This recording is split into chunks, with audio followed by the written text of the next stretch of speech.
केसरिया बालम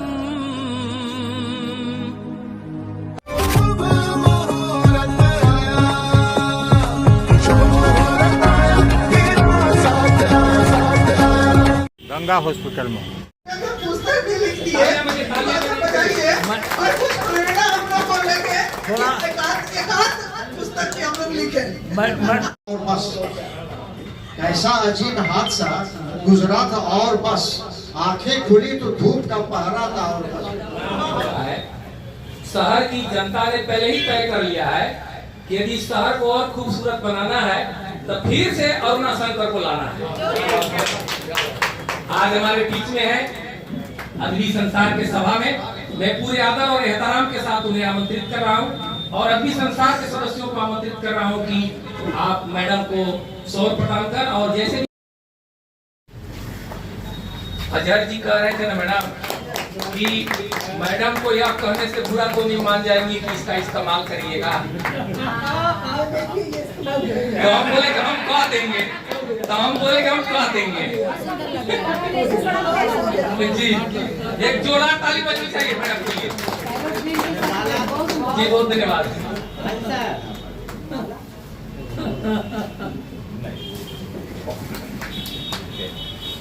जोरदार तालियां जी आपकी सम्मानित करेंगे, लेकिन ये उनके बारे में कहना कम होगा जिनका और आपकी तालियां बजते रहे भाई, इसमें कंजूसी न हो। बहुत शुक्रिया। और विभिन्न क्षेत्र से लोगों को सम्मानित किया जा रहा है। मैं तो यही कहूँगा कि नगमे अलग अलग हैं मगर साज एक है। नगमे अलग अलग हैं मगर साज एक।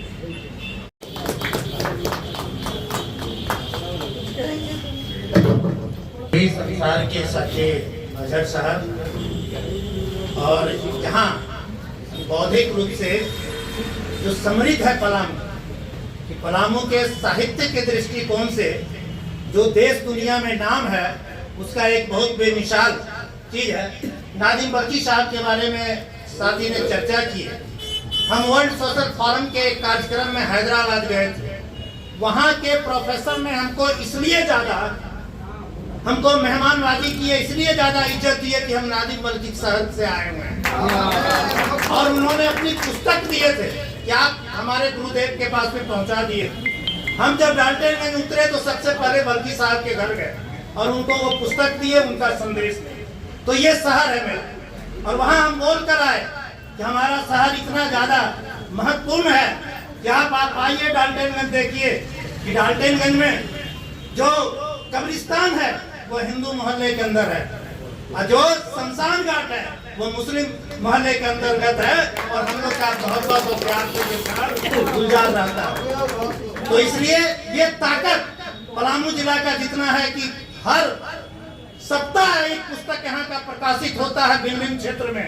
यहाँ साहित्य कण-कण में बसा हुआ है, इसको बचा कर रखना है, यही हमारी ताकत है। यही हमारा सबसे ज्यादा है कि जब भी कभी राजनीति लड़खड़ाने लगे तो साहित्य उसको सहारा देता है। ये पुरानी कहावत है और इसको हम क्षेत्र के लोगों की आशा कि अगर कोई किरण इस धरती पर तो वो है अरुणा शंकर जी। मेरे पास अल्फाज नहीं है कि मैं आपकी तारीफ करूं। बस आपसे छोटी सी एक गुजारिश है कि आप जिस तरह से शहरवासी और शहर के अपने क्षेत्र में लोगों को आपने जीरा बख्शने का काम किया, रोशनी देने का काम किया है, आपसे मेरी गुजारिश है कि अगर इस धरती पर कोई सबसे कमजोर वर्ग होता है तो वो है शायर और कवियों का। इसका उत्थान आप करेंगी, हमें पूरी उम्मीद है। बहुत बहुत शुक्रिया। आप बोले सबसे कमजोर वर्ग, ये हो ही नहीं सकता। इतनी ताकत कलम में है। आप ये जो बोले उससे हम सहमत नहीं है भाई। हाँ ये बोल सकते हैं, पर वो जितना धनी है, वो जितना धनी है कि अच्छे वो, जैसा भैया ने अभी बोला कि जब ये समय की बात है जब हमारे देश के राष्ट्र कवि कौन थे बताया जाए? कोई बताएंगे हमारे देश के? दिनकर जी। और ये लाल किला पर कवि सम्मेलन चल रहा था और ये उस समय की बात अभी शंकर भैया ने बोला कि वो चढ़ रहे थे सीढ़ियों पर जवाहरलाल नेहरू जी और लड़खड़ा गए और पीछे से दिनकर जी जो इन्होंने संभाला और तब उन्होंने कहा, जवाहरलाल नेहरू जी ने, हमारे सम्मानित, हमारे उस समय के तत्कालीन प्रधानमंत्री जी ने, माफ कीजिएगा मैं थोड़ा लड़खड़ा गया था। उन्होंने कहा आपने मुझे संभाल लिया। तो उन्होंने कहा, तो उन्होंने जो दिनकर जी ने बात कही कि जब जब राजनीति लड़खड़ाएगी तब साहित्य उसे संभालेगा, तब साहित्य उसे संभालेगा। तो ये जो आपने बोला उससे हम कहीं भी सहमत नहीं है। ये इतनी ताकत है इसके अंदर, जहां न पहुंचे रवि वहां पहुंचे कवि। तो ये हमारे मन के अंदर का जो भी बोल सकते हैं भावना है, या तो उसको डिप्रेशन वाली भावना बोल सकते हैं, कमजोरी वाली भावना है कि हम कमजोर हैं। कभी हम कमजोर नहीं है। आज देखिए हम सब यहाँ बैठे, कितनी रौनक है, कितनी सकारात्मक ऊर्जा यहाँ पे बह रही है। तो क्या ये कमजोर लोगों की ऊर्जा बह रही है यहाँ पर? नहीं। ये हम कभी, मुझे ये कहना है हमेशा अपने भाइयों से, हमेशा कि जैसी सोच आप रखेंगे आप उसके अनुरूप हो जाएंगे, वो पात्रता आपकी बन जाएगी।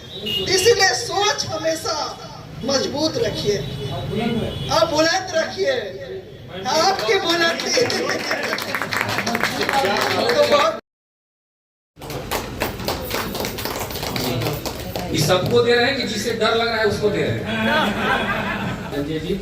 धनंजय जी सम्मानित होते हुए मुख्य अतिथि हैं, वो हमेशा ठोकर खाते नजर आते हैं और जो गलत मार्ग पर हैं वो कहीं ना कहीं अपनी प्रभाव जमाने में सफल हो जाते हैं। तो इसी को दृष्टिकोण में रखते हुए मैंने इसमें लिखा है, ये 4 पंक्ति है कि युद्ध नहीं कौरव पांडव का, युद्ध नहीं कौरव पांडव का, युद्ध नहीं अधिकारों का, पार्थ समर सत्ताधारी से बेबस और लाचारों का, पार्थ समर सत्ताधारी से बेबस और लाचारों का। और क्या बोले? क्या सकारात्मक और जो नकारात्मक दृष्टिकोण रखते हैं वो कहीं ना कहीं छल कपट कर आगे बढ़ जाते हैं। नहीं, इसमें मैं बोलना चाहूंगी जरूर। ये सोच हमें कभी नहीं रखना है और इसे कभी अपने जीवन में अपनाना भी नहीं है। महाभारत क्योंकि क्योंकि वैसा कहा गया है कि सत्य जो है वो परेशान हो सकता है, सत्य परेशान हो सकता है, पराजित नहीं है। इसीलिए वही रास्ता हम अपनाएं। कहने सुनने को बहुत चीजें मिलती है, देखने को बहुत चीजें मिलती है। आप देखें सुने पर करें वही जो आपका मन या आत्मा इजाजत देती है, जिसकी इजाजत है ना। तो जरूर लगेगा कि शायद छल कपट करके मैं आगे बढ़ जाऊं, चाहिए हूँ, पर परिणाम जो होगा वो फिर देखने को मिलेगा आगे जाके। तो आगे बढ़े, मैं बोली। अभी कनवासलम के फूल की चर्चा की परशुराम तिवारी जी ने, उसकी 4 पंक्तियां कि हर संकट का हल निकलेगा, आज नहीं तो कल निकलेगा, रख जारी अभ्यास निरंतर, अग्निवान से जल निकलेगा। आप एक दूसरे की को सहयोग कर सकते हैं। मैं बहुत लोगों से सुनती हूँ कि हम क्या करें, हमारे पास जिस दिन आप सोच ही लीजिएगा कि आपकी पात्रता खाली है, ऊपर वाला खाली ही कर देगा, है ना। तो इसीलिए हमेशा जो चीज भी है, ऐसा कुछ नहीं है, भगवान ने हमें बना के ईश्वर ने ऊपर से भेजा है तो कुछ न कुछ गुणों से नवाज के भेजा है, और हमारे आसपास रहने वाले लोग ही हमें उसके तरफ प्रेरित करते हैं कि आप खेल में अच्छे हैं, आप साहित्य में, सिर्फ जानने की जरूरत, आपकी जागरूकता की जरूरत है। यानी कि हर के किसी में कुछ न कुछ ऊपर वाले ने नवाज के भेजा है। बस आप उस पात्रता को अपने उसको पहचानिए और कहीं ना कहीं, क्योंकि जितना आप देंगे ऊपर वाला उससे आपको कहते हैं ना 10 गुना ज्यादा देगा। बिल्कुल है ना। तो यह सबसे हकीकत भी है, ये सच्चाई है। तो मैं सभी से कहूंगी कि हम जहां कहीं भी हैं, जिस जगह पे हैं, यदि हम एक साधारण गृहिणी बोलते हैं, चाहे एक दुकानदार है, चाहे एक कोई भी वॉचमैन है, तो आप उसको ईमानदारी पूर्वक अपने कार्यों को करने की बस यही राष्ट्र के पीछे सच्ची भावना है। मैं तो कहती हूँ यदि आपके राष्ट्र के प्रति आपको लगता है कि मैं कुछ करूं अपने राष्ट्र के लिए, तो आप कुछ मत कीजिए, बस वही कीजिए जिसकी जिम्मेवारी आपको दी गई है ना। चाहे वो माँ हो, एक माँ अपने बच्चों का इस तरह लालन पालन करे कि वो उसकी लालन पालन का झलक उस बच्चे में दिखाई, है ना। तो ये नहीं कह सकते, बस आप जहाँ पर हैं बस अपने कार्य को हम ईमानदारी पूर्वक बस करें, चाहे जिस कार्य पर भी है। यही हमारे देश के लिए, हमारे समाज के लिए, हमारे कौम के लिए यही सबसे बड़ी हमारी इबादत होगी, हमारी क्या बोलेंगे उसका जो बोलते हैं हिस्सा बनना, यही है और कुछ नहीं है कि हम देश के लिए हम मर मिटे। कहते हैं कि शहादत दी, पर आज हमारा शहादत का जो है पैमाना बदल चुका है।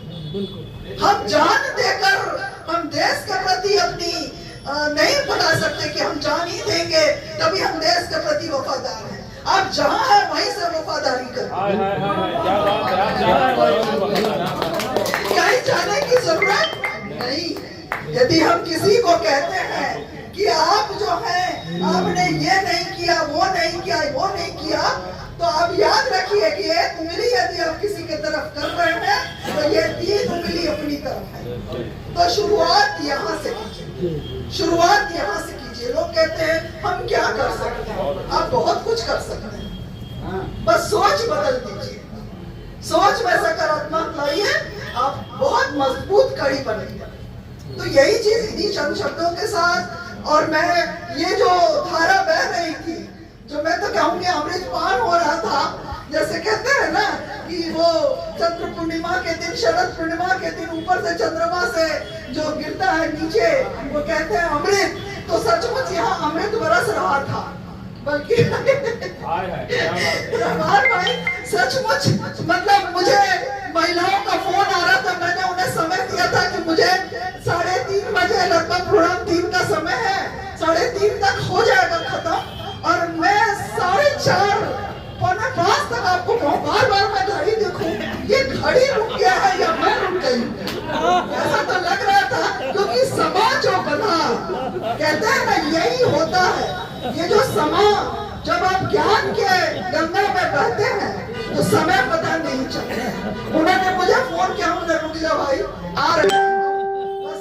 तो मुझे लगा कि मैं घड़ी तो ठीक है ना, बार बार मैं देखूं, चलिए अच्छी बात है।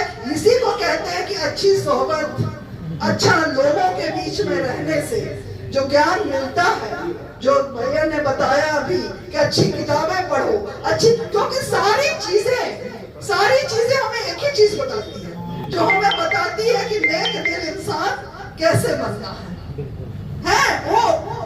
वो क्या बोलते हैं, भाषा अलग अलग हो सकती है, पर वो जो है ना उसका नहीं, उसका जो मतलब है, उसका जो सार है, वो जो एक ही चीज बताता है, चाहे वो किसी भी भाषा में, अंग्रेजी में हो, उर्दू में, संस्कृत में हो, और बहुत सारी भाषाएं हैं। हमारा देश अनेक भाषाओं का, अनेक परंपराओं का एक समूह है, जहाँ हम सब मिलकर कहते हैं ना कि एक ही रंग को यदि बहुत खूबसूरत है, ये लाल रंग, यदि सभी दिन में लाल पहन कर घूमूं तो आपको नहीं अच्छा लगे, है ना। तो वो है कि रंगों का गुलदस्ता है हमारा, विविध रंगों का, विविध आचरण, विचार, हर विचार से, आचार से, व्यवहार से, और मैं क्या बोलूं, पोशाक से, हम सब चीज से भिन्न है, पर हमारा जो दिल है वो एक ही आवाज है कि एक ही चीज बताता है, वो देश के लिए धड़कता है। सबका चाहे हम कुछ भी करें, पर हमारा जो मतलब कहते हैं ना उद्देश्य जो ईश्वर ने, जो ऊपर के परमात्मा ने हमें बना के भेजा है, उसका उद्देश्य यही है कि इस धरती पर आप आए हैं, अच्छे कर्म करके जाएं, क्योंकि आपका ये कर्म ही आपको हमेशा जीवित रखेगा। आज हम याद करते हैं नदीम बल्खी जी को, आज हम याद करते हैं बहुत सारे ऐसे महान कवि, लेखक, साहित्यकार, समाज सेवी बहुत लोगों को। क्यों? उनके कर्मों से। तो अच्छे कर्म वाले कवि मरते नहीं, जाते नहीं, मैं मरता भी नहीं बोल सकती, रुखसत नहीं होते, वो हमेशा हमारे बीच में हम सबको प्रेरित करते हैं। क्या बात है ना? तो ऐसा कर्म बनाना है हमें अपना कि वो जाते हैं हमारे बीच से दिखाई नहीं देते हैं, पर कहीं न कहीं अदृश्य रूप से उनकी शक्तियां हमारे साथ हैं।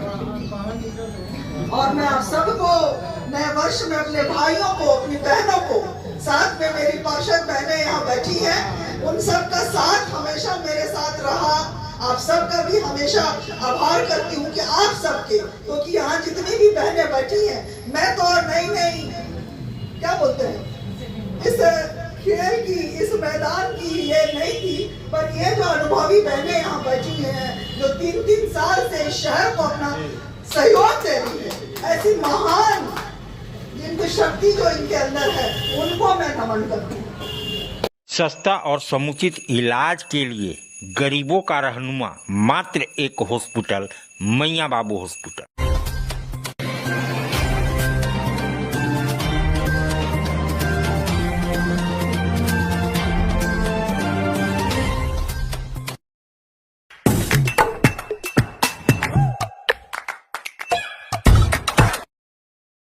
आज आप दिल्ली दरबार आए हैं। दिल्ली दरबार अपने आप में पूरे डाल्टनगंज को समेटने के लिए तैयार है, क्योंकि गांधी उद्यान पार्क में दिल्ली दरबार जब से आया है रौनक बढ़ गई है।